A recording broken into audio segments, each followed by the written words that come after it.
Good to meet you. I've got Self-fulfilling some wonderful swear words ready to go here. Yes. I don't believe you.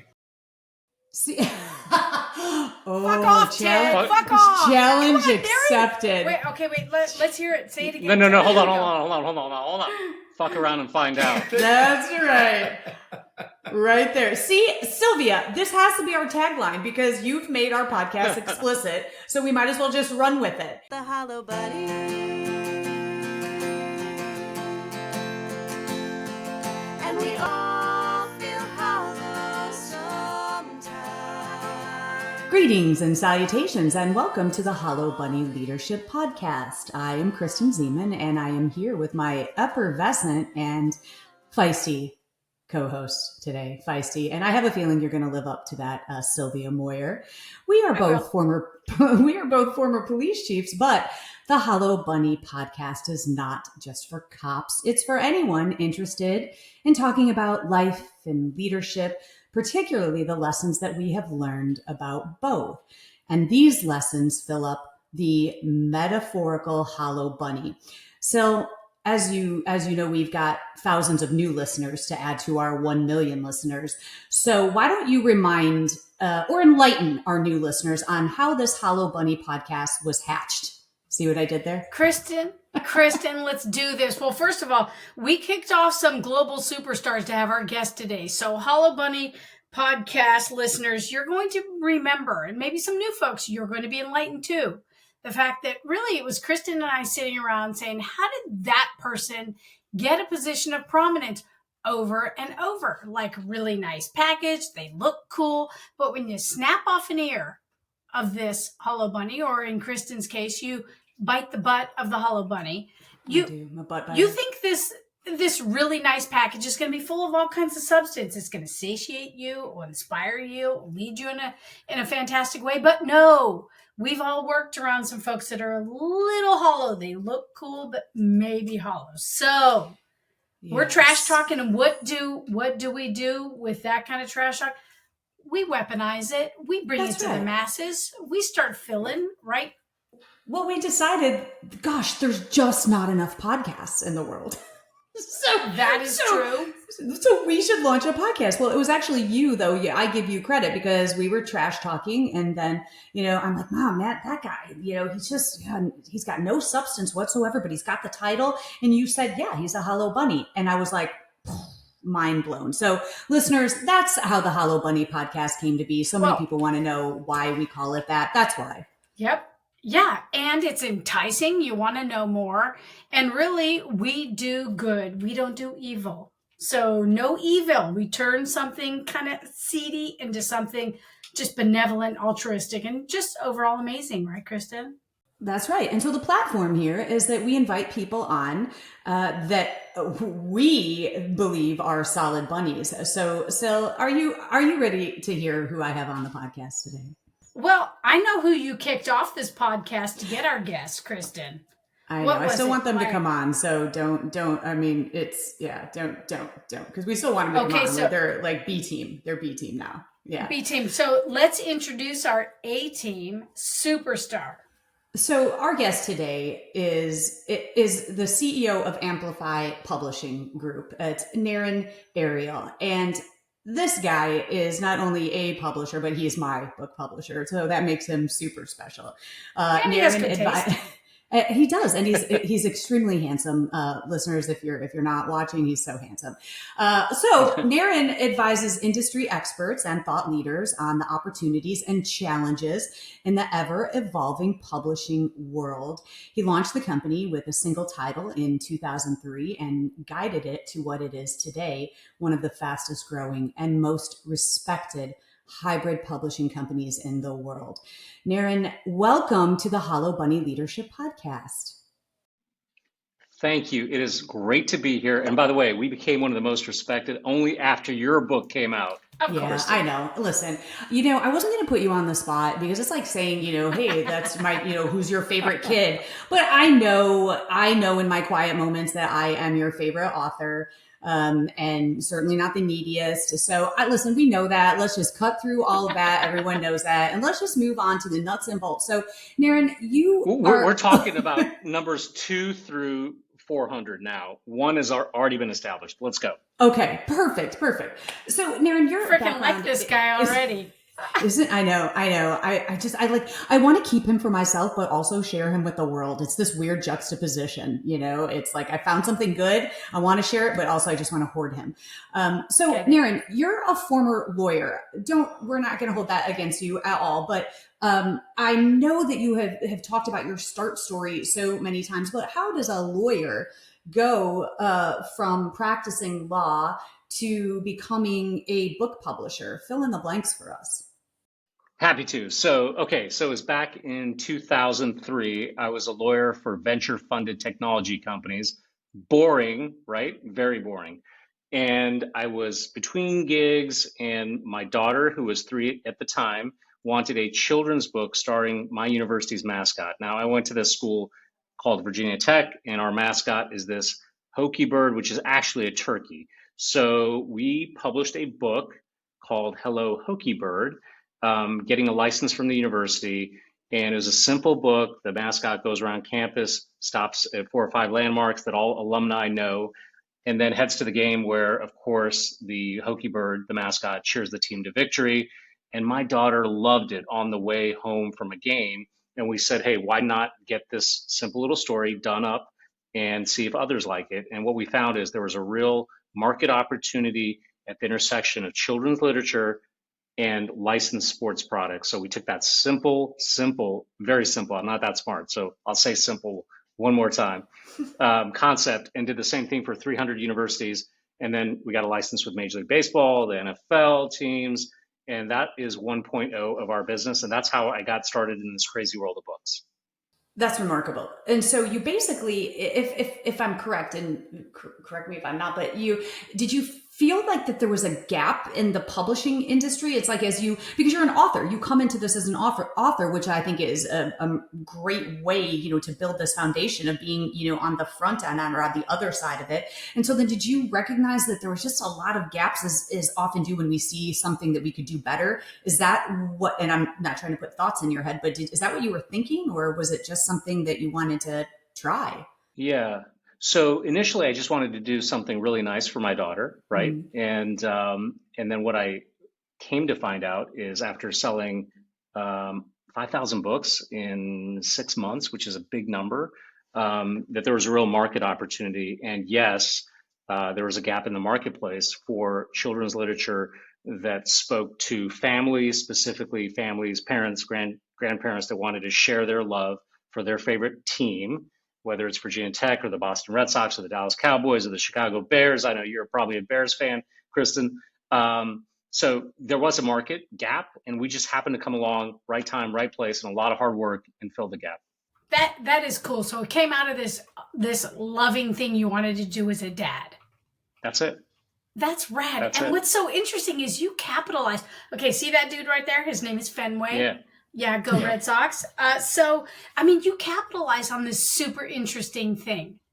And that is fanaticism. It is, or is it pride? It's like what people are passionate about, what they want to root for.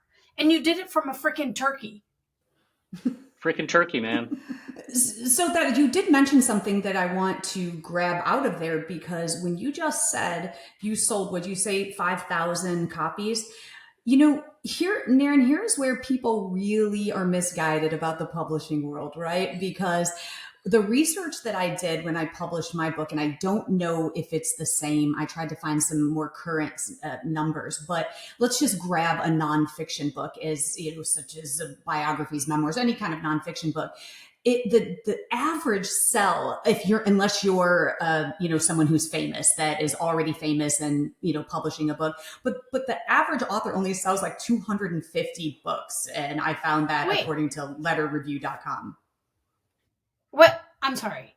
For all people that are on their treadmill, the average author sells 250. Can you confirm that, Naren? I don't know where you got that number, but I can confirm it's low, mm-hmm. and it's lower than most of your listeners think. And so what you have to think about is like on one end, there's these super duper best-selling authors that sell millions of copies, right? And then on the other hand, there's a lot of folks that write something that is targeted for friends and family, and so of course they're just going to sell a couple hundred, right? But there's a wide range in between. But I will tell you, it is hard work to sell 5,000 books. I don't care what Wow. title, it's hard work, and so that's something that the average reader, consumer, wannabe author just needs to understand. That's Yeah, it's rad. And I, it.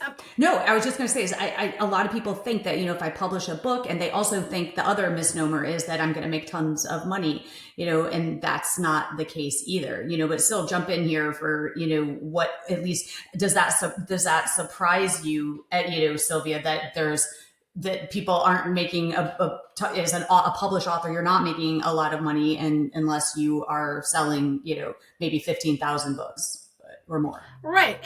And I'm wondering, because Naren, what you're really amplifying for folks is do something you're passionate about. Write about something you're passionate about. And then, it will go from there, right? You're not Yeah, getting, most people aren't getting into the biz of writing a book to make a shit ton of cash. They're doing it yeah, to that's right. send a message, to amplify for somebody something, to increase a skill. I don't know. It's an array of things, right? Yeah, so ROI is an interesting topic when it comes to books. And so ROI takes many forms, right? ROI is just satisfaction. ROI is impacting lives. ROI is book sales. ROI is getting on more stages if you're a keynote speaker. ROI is increasing your speaking fee. ROI could be getting more clients as a consultant. ROI Sure. could be getting more media hits, right? And so when you think about publishing, you really have to have an open mind and really be honest with yourself what ROI looks like. And I often ask authors to visualize what success looks like 1 year out from the publishing, from the time you publish your book. And I can tell you this: everyone that we've ever worked with, without fail, will say that, gosh, having this book opened up doors for me that I could have never imagined. And on the front end, you don't know exactly what those doors are, but I can tell you, having done this a long time, that there are doors. And particularly if you create a great book, that will open up opportunities for you. And we have to look no further than Kristen and all that Sure. she's done post book launch and post book release to really put that into meaningful terms.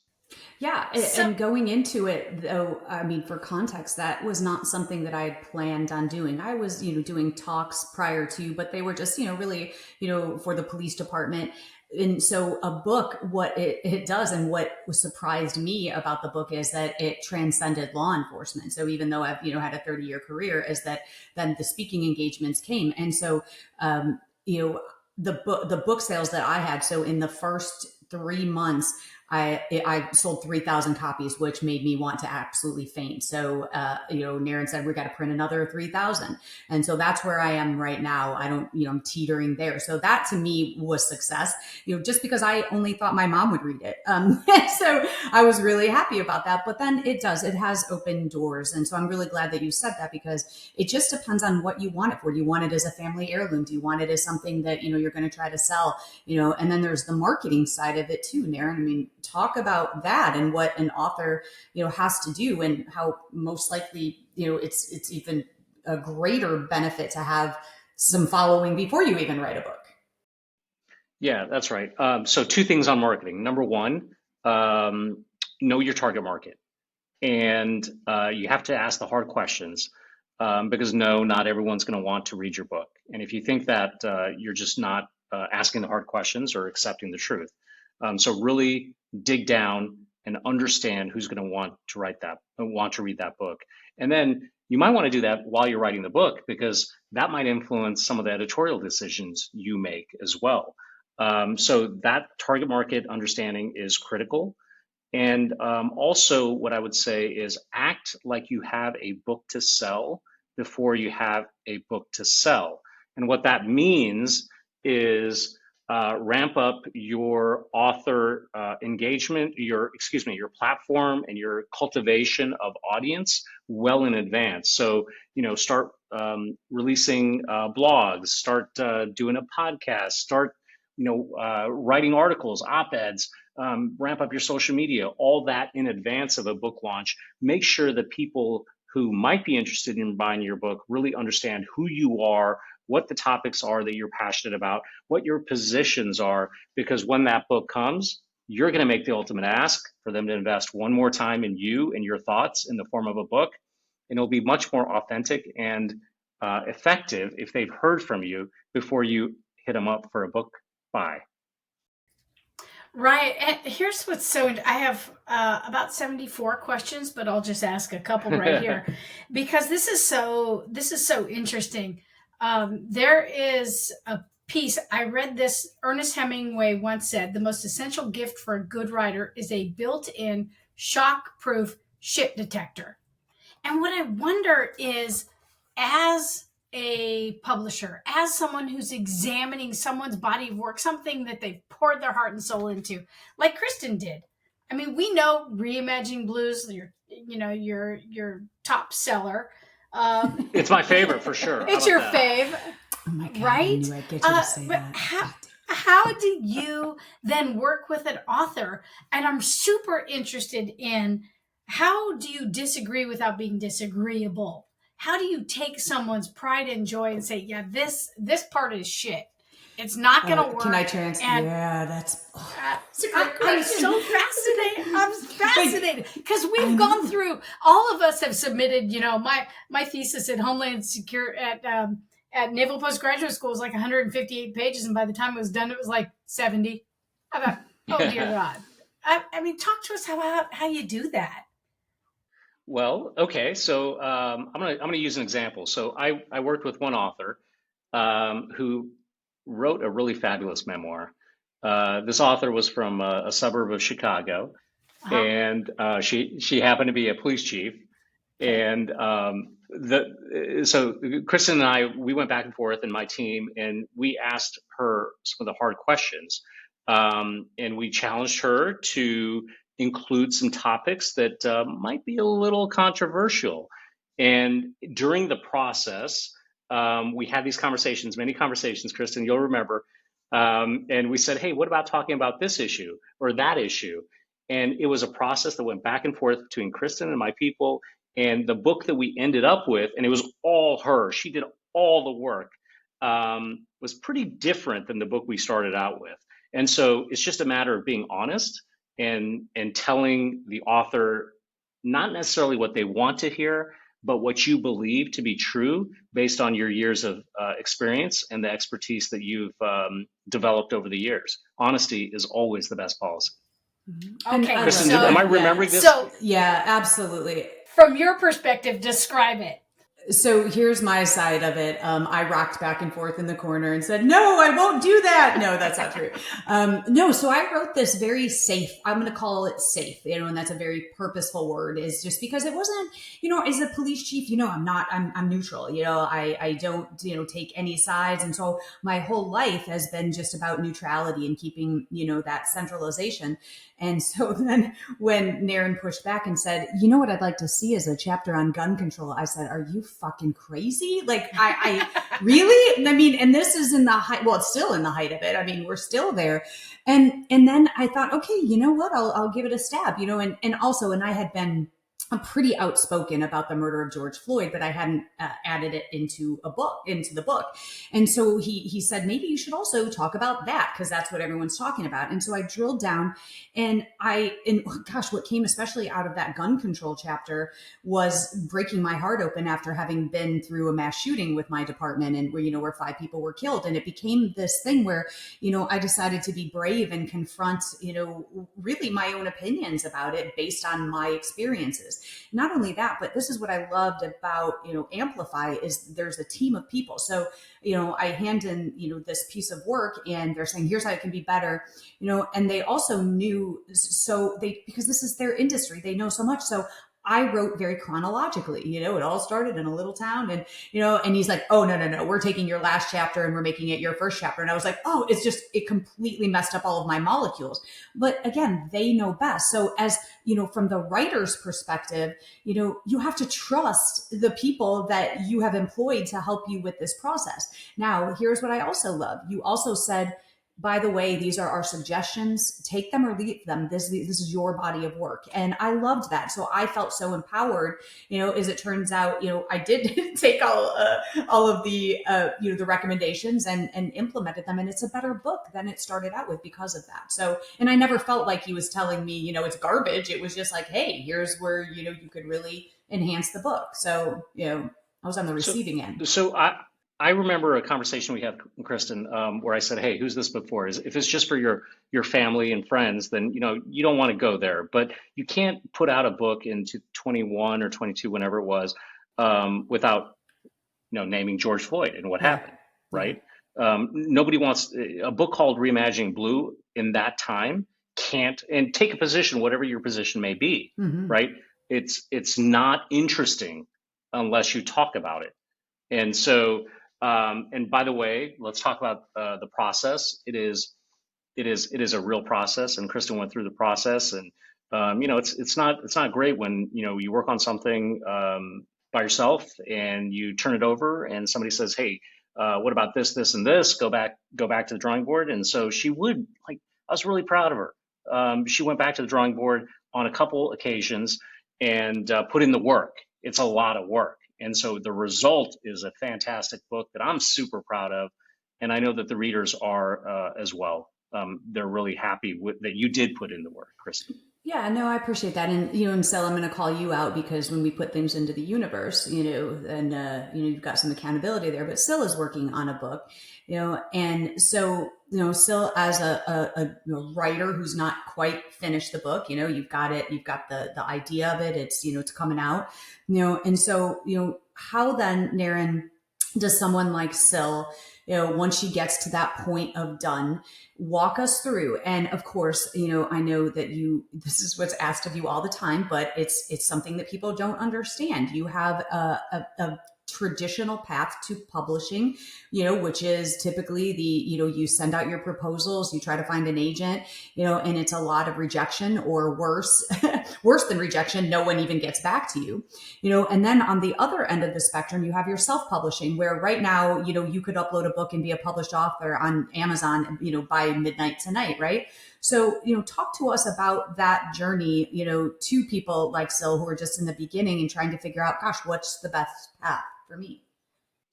Yeah. So first of all, this is a great time for content and for books. People that were suggesting that books would be gone by now, they have been proven wrong time and time again, right? So having said that, I am a huge fan of traditional publishing, the big houses. I'm a huge fan of self-publishing. More content is getting out there than ever before. And so that really makes me happy. And so, but you just should know the pros and cons of either pathway. And on the traditional publishing, you must find an agent, which is it's a task. You must put together a book proposal, and there's no slam dunk in terms of finding an agent, right? It's hard to find an agent if you don't have a huge platform and a track record of selling books. Now, if you've never written a book, how could you have a huge track record of selling books, right? Therein lies the problem. And even if you find an agent, then that agent pitches it to the large houses, and all that takes time. And if you can get that, if that's what's really near and dear to you, and you've always been dreaming of that, go for it. And I will guide you and tell you how to get there. But just understand that it is a process and it just takes a while. On the other hand, self-publishing is fantastic as long as you do what it takes to work with experts on things like editing, cover design.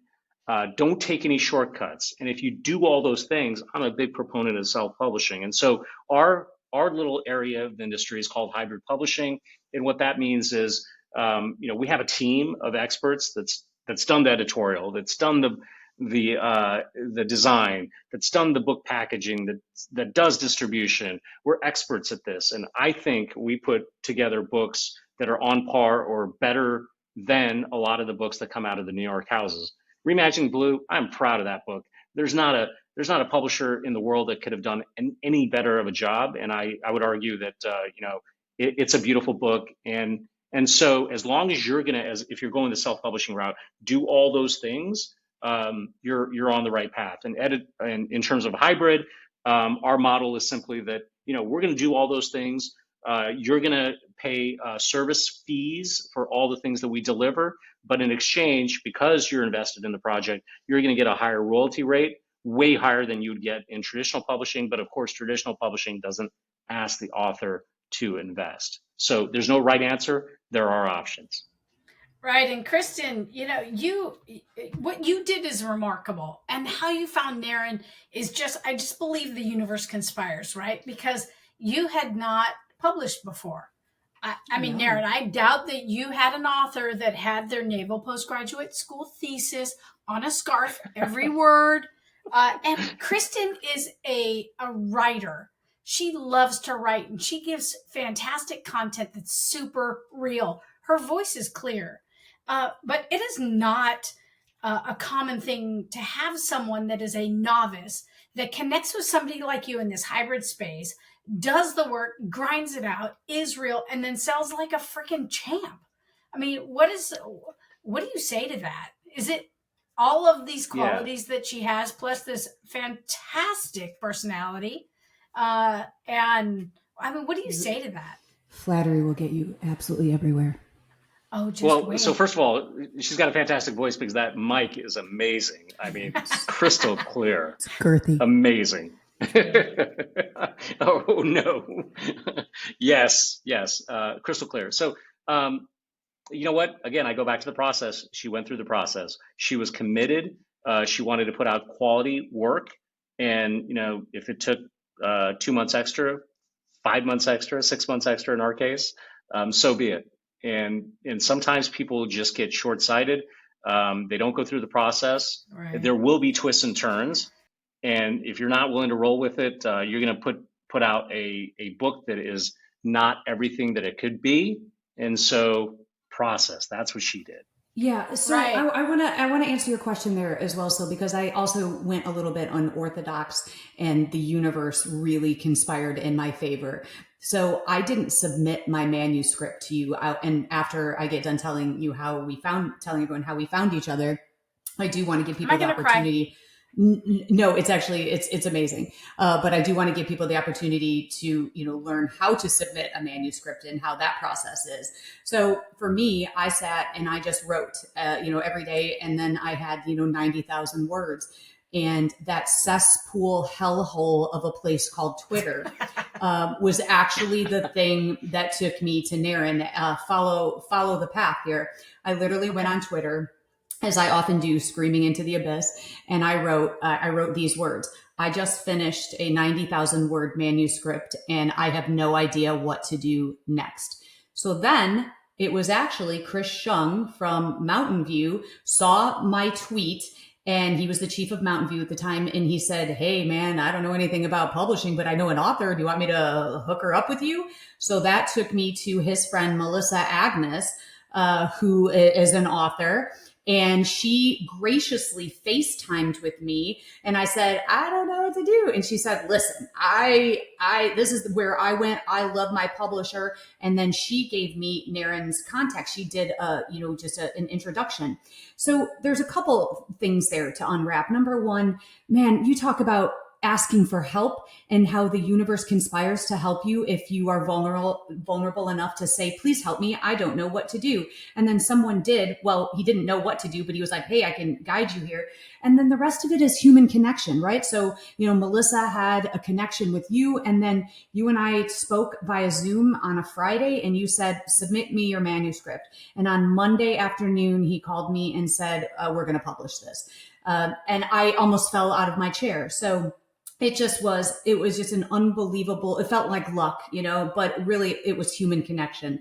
And that's kind of the theme that I've really found out, that is so important in life is human connection and, and the networking and all of that. So that's what conspired. So that was very unorthodox. So tell people then, if they're just sitting there, with all of these words, how do they submit something? Do they just do it cold? Is there a certain Sure. time you take manuscripts? Sure. So let's back up. So for those that are, thinking about writing a book, have some ideas, I would urge them to put together what we call a simple one-page document. It's called, get this, the one-pager. And I'm happy to send you an example of one. Anyone listening that wants one, and it has 5 things. Okay, ready? Here we go. Number 1, a proposed title and subtitle. Number 2, 4 or 5 sentences about what the book is, what the book isn't, just a synopsis. Number 3, who's the author and why is the author qualified to write this book? So a little bio. Number 4, target market. That we keep coming back to target market. Who's going to give a shit, right? Mm-hmm. And then number 5, if you have any comparable titles, that really helps publishers understand the lane that you're just sort of trying to play in. So those 5 things, should I do a quick recap? Or should yes, I please, quiz you? Because we have title, okay. 4 to 5 sentences about the book.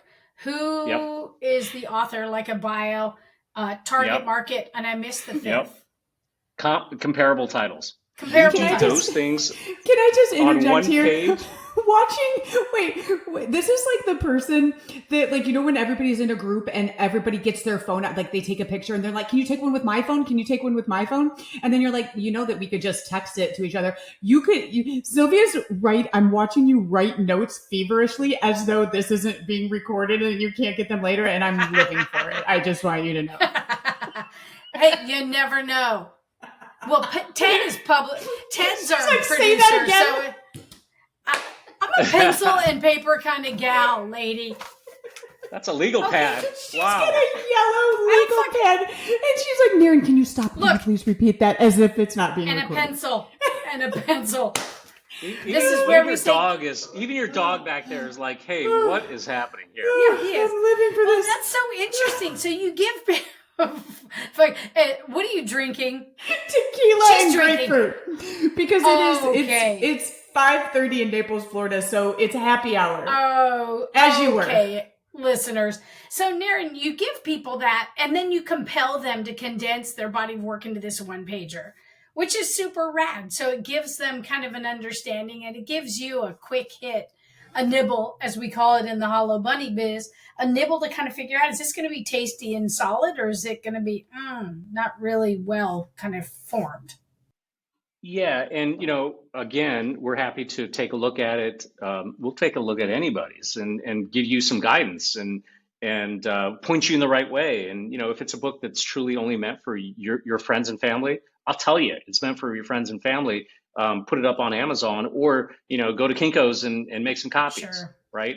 And if you've got commercial aspirations or professional aspirations, I'll tell you that too, and I'll tell you, we'll tell you what's required to take it from here to up here.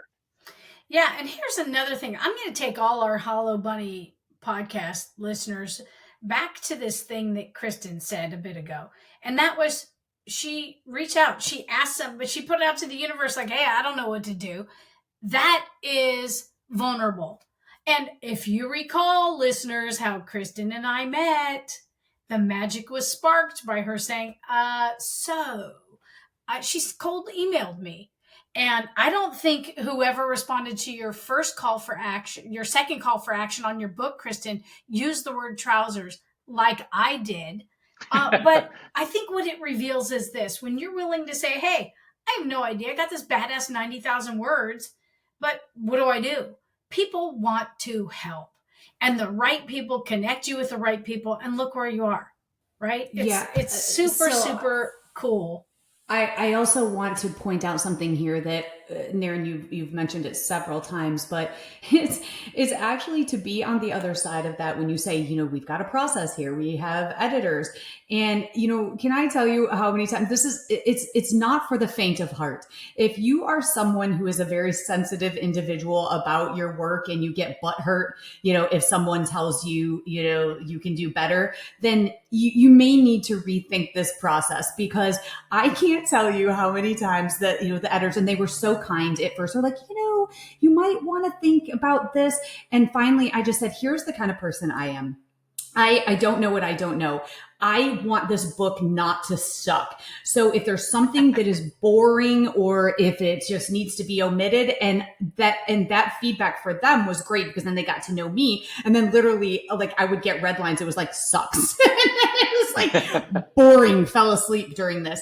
And I appreciated that, because that is how I take feedback. It's like, just don't beat around the bush. Don't say, like, I love Naren. I love how you're just like, well, maybe this is more for your family. No, I just want someone to go, oh God, this is a heaping pile of garbage. Set it on fire, walk away, go find something else, learn to juggle. I don't know, but that's just me. But my point, I'm, speaking in jest, but it was some very frustrating times where I was like, oh my gosh, I love that story, because that story was personal for me. But the people on the other end, who were going to be, of course, the people who were going to be opening the book for the first time, it didn't resonate with them. And I had to look at that with new eyes. And I also had to trust that. And as it turns out, when I go back and read those stories that were cut later, I'm like, oh my gosh, that was such a good call. So I just bring that up to say it's not for the faint of heart. Right. And you know what's so interesting about that is I took mine to a friend's house who's been published, and she read it. And she said the first story was so shocking and so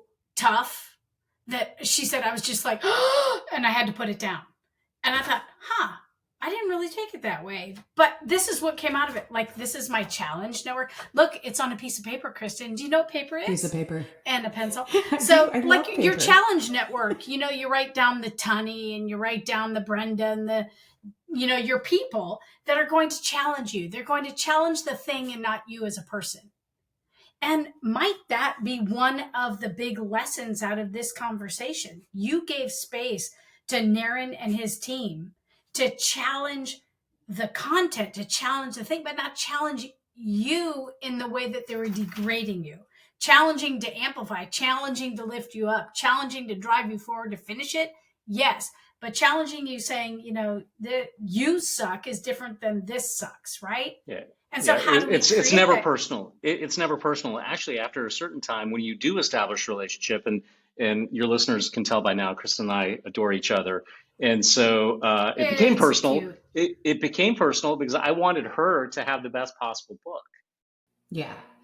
Yeah, no, and but I felt like I would be remiss to say that it's a grueling process. But here's the other thing, is that you have to trust the people who are in the industry. When Naren said, listen, we know what sells, we know how to sell books. I was like, okay, and I'm a little bratty and snarky, and then he even challenged me because, it's like, who's the book for? And I'm like, I don't know, Naren. I'm a cop. I'm a woman, I'm like all of these things. I'm like, I don't know who the book is for. And, and so it's like, then that challenged me to focus, and narrow my vision there.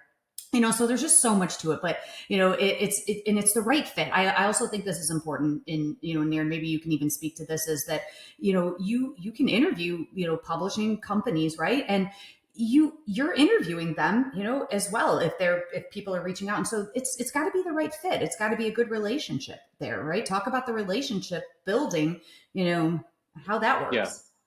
Yeah. It goes both ways. It really does. Because you do spend a lot of time with people, and, it's true. You want to work with people that you enjoy spending time with. And this is really, on a personal topic that is near and dear to all of our authors. Many times it's life's work. And so sometimes, they're super emotional about it, and some take feedback really well, and most take feedback really well, and some don't. And so, it's just a really close relationship, something to consider. Yeah. Oh, I love that. So, Naren, I want to switch gears just a little bit. Oh, do you have another book story? Because I want to take him down another road. But go, Sil, let's talk. Go down that other road, because I'm thinking about going down this road. I'm going to see if it's the same road there, Kristen. Okay. Well, no, it's a beat change. No, this is... There's a fork in the road right now. There's a fork in the road. I am turning right here. I want to know, Naren, do you make your bed in the morning? Oh, man. I'm one of those non-bed makers. How have you succeeded Sylvia in Moyer, we found another anomaly, a person who can succeed in life without making their bed. Whew, this I is think a lot of big. people lie about that, by the way, Oh, that they this is make their so big. beds every Ooh. morning. I think a lot of people lie about that. I'm just You're saying. you're so onto something. Okay, so wait, and then so Okay. you can take it away after this. Okay, so after Naren, you also introduced me to the speakers group called Impact 11. So I go and I hang out with all these speakers and I learn the business. I know nothing about it. I felt like an imposter. I get there, it's cool, but one of the guys who was there is one of your authors, Greg Scheinman, and he wrote the book Midlife Male, right? And That's he right. hadn't written the book. He and I were about the same place. This guy has exploded. He's the one, Sil, that before your Lieutenant Plunger, who taught me about I say he taught me, even though I just follow him. So his audience he just turned 50 and they're men. And yet I hang on his every word. So I don't know why he just doesn't expand his market, because you don't have to have a penis to get stuff out of that. But anyway, this is why I bring it up, because me and Sil and producer Ted are now obsessed with morning routines and cold plunging. And so a lot of that came from Greg's midlife male work.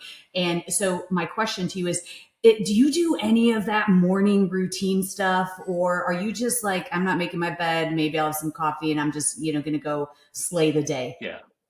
Yeah. So I don't make my bed every day. So in a sense, that is a routine, right? Am I right? That's a Yeah, routine. You're that's right. right. A Making your non-routine bed. is a routine. That's right. Oh, Right. whoa. Look how he just flipped that on us, Sil. I have to marinate in that for a minute. So yes, I'm a routine type of guy. I don't make my bed every day. Huh. Number two, I'm a coffee guy. Coffee is very important to me. But I don't eat breakfast. So I break all of Greg Scheinman's rules, I think. Yeah. And then I go and I work, and then I try to get out at a reasonable hour, except for today because I got this amazing podcast to do. And then I will do a little exercise. That's my day. Boring? Maybe. No, see, it No, works. not That's what boring. that's what we're trying to unwrap is what's, because Stella and I are very routine oriented. I mean, we're talking label everything. We are the make your bed people. We are we are in lockstep when it comes to that. And when we meet people that aren't Sil especially, is just like, how do you function in life if you don't make your bed? And I think it's so funny that everyone is defying this hypothesis of yours. Does it depend on how many pillows you have? I mean, are you one of those that has 50 pillows?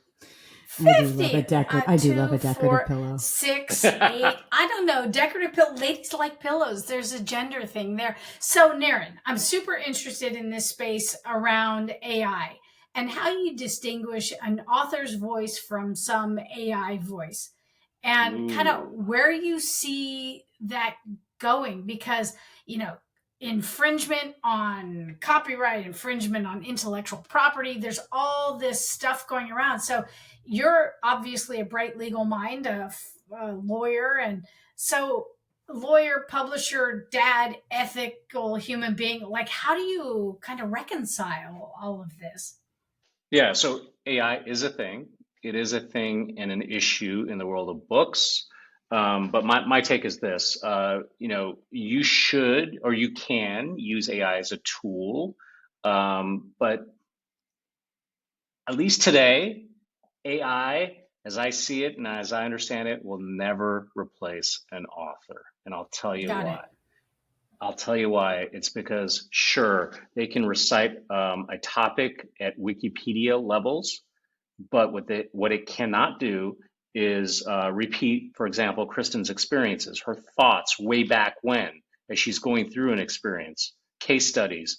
So it's not quite there. I'm not saying it's never going to be there, but as of today, it will not.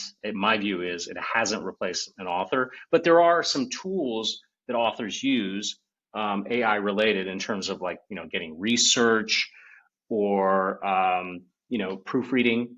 There are places for AI, but never the original content generation That's my view. Right. I mean, what you just said, Naren, also voice, right? So not only your experiences, but I know that, and I never knew this until after I wrote the book, but when people talk to me, they say this, they say, you talk just like you write.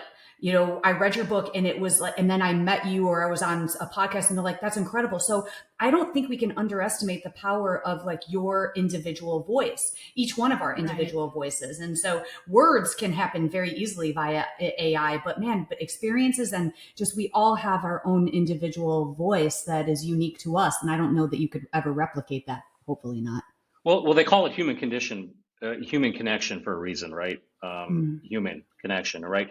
But speaking of voice, Kristen, I know you and I were talking when you were doing your audiobook. Now you can give an audio sample and have AI spit out your book entirely. And I've listened to one of these books from somebody that I know, and it's about 80% there. There's just like, if you know somebody, you'll know it's a little off. Like I would know your voice isn't your voice, but if I didn't know you, you could not tell the difference. That's crazy. How about that? That is super crazy. So it's when Kristen said that they read the book and then they meet her and it's the same kind of tone and word choice. Kristen, if you can master that you actually smell like a new book, then I'll believe the human connection. Is your tattoo, is it scratch and sniff of the books? No, it should be though. It should. The pilot books. Yeah. Yeah. There's something magical about the smell of a book. There is. And that's why, Naren, I love that this is a great place to kind of bring it full circle. I love that you said that there are so many books in production. And because I know that everyone with the newspaper, you know, circling the drain, and, you know, it's just like, there is nothing that beats holding a book, smelling a book, especially one you got from the library. And my favorite is to get a book that's already highlighted by someone else, because you can get inside their head. And there's no substitution for it. So to hear you say that book publishing is alive and well just makes my heart explode. That's amazing. Yeah, well, the predictions of the demise of the physical book were greatly exaggerated. It didn't happen. Not only did it not happen, physical book sales increased like by 10 or 15% over the last 3 or 4 years. Physical book sales. Ebook sales flatlined, which makes me super happy. And audiobook sales have increased a little bit. But the headline here is physical book sales are thriving. That's awesome, Naren. I mean, we've learned a lot here. And I guess I'd ask, you know, as we kind of reach the end of your incredibly valuable time, what fills your bunny? Wow, what fills my bunny? So, well, I think, you know, there's a lot of, let's talk a little bit about leadership, because I know that you all talk about leadership. And I think that there's two ways to lead. It's by example, and it's by words and being, you know, out there, rah-rah type. And I've had a lot of people tell me that one of the things that I'm good at, I don't know if it's true, is I lead by example. And so what really fills my bunny is when hopefully I've imparted that to my employees and they use it when they are working with their authors, is to really lead by example, be passionate, have a work ethic, do a good job. So when I see that in my people that I've worked with and trained for a long time, it fills my bunny. I love that. Absolutely love that. And Naren, I would add something else. I learned I don't have to write down notes in the middle of a podcast. Recorded. Yeah, because it's recorded. I like it. Due to modern technology. Modern technology yeah. will allow you to go back and revisit it. I want to add one more thing, if I may fill your bunny also, Naren, is yes, that please.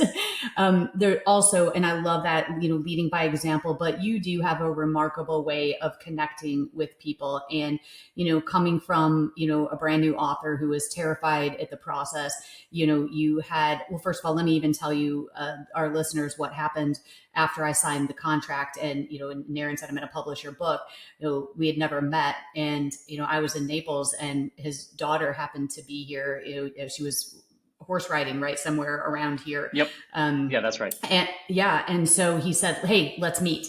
I was like, "Oh, okay." So we met in Naples and, toasted, over some champagne, talked about the process, and you didn't have to do that. You didn't have to go out of your way. I was terrified. I didn't know what to expect.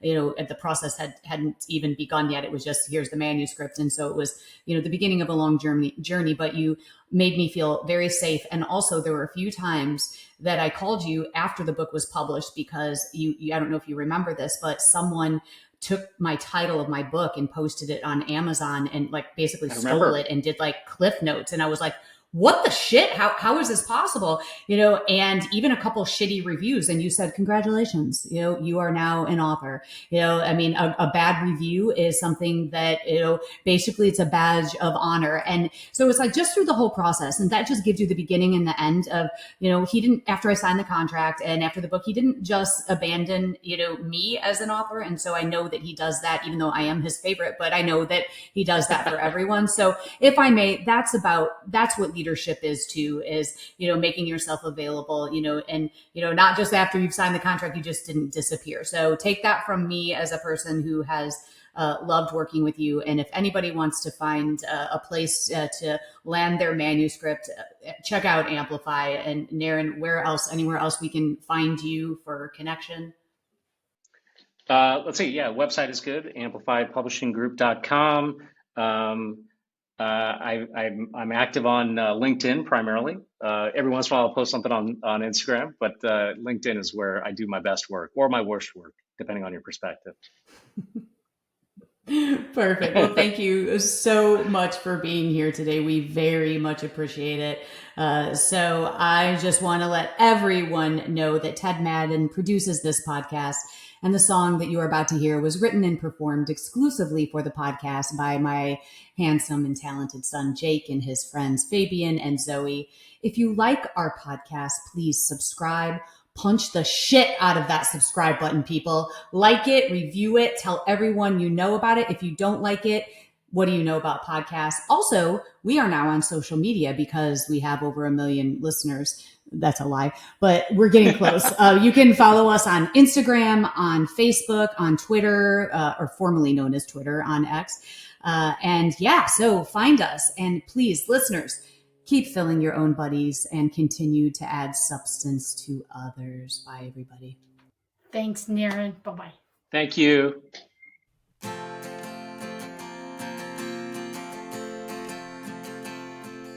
When you look inside, what do you find? Are you content to fall behind? When you lose your way and you've lost your why? Have courage and get ready to fight the hollow buddy.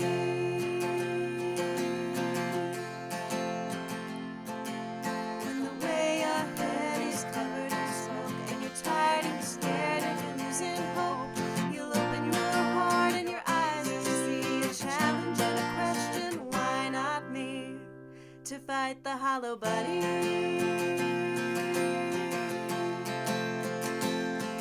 And we all feel hollow sometimes, but the monsters are only in your mind. It's a tough pill to swallow, but if you're brave and kind, you'll be alright. If you fight the hollow buddy.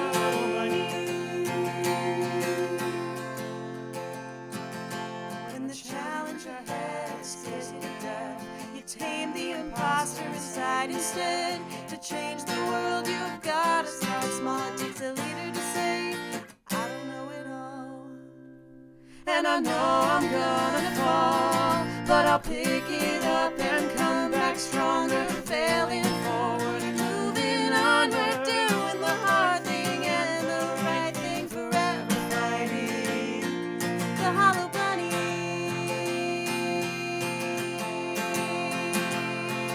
And we all feel hollow sometimes, but the monsters are only in your mind. It's a tough pill to swallow, but if you're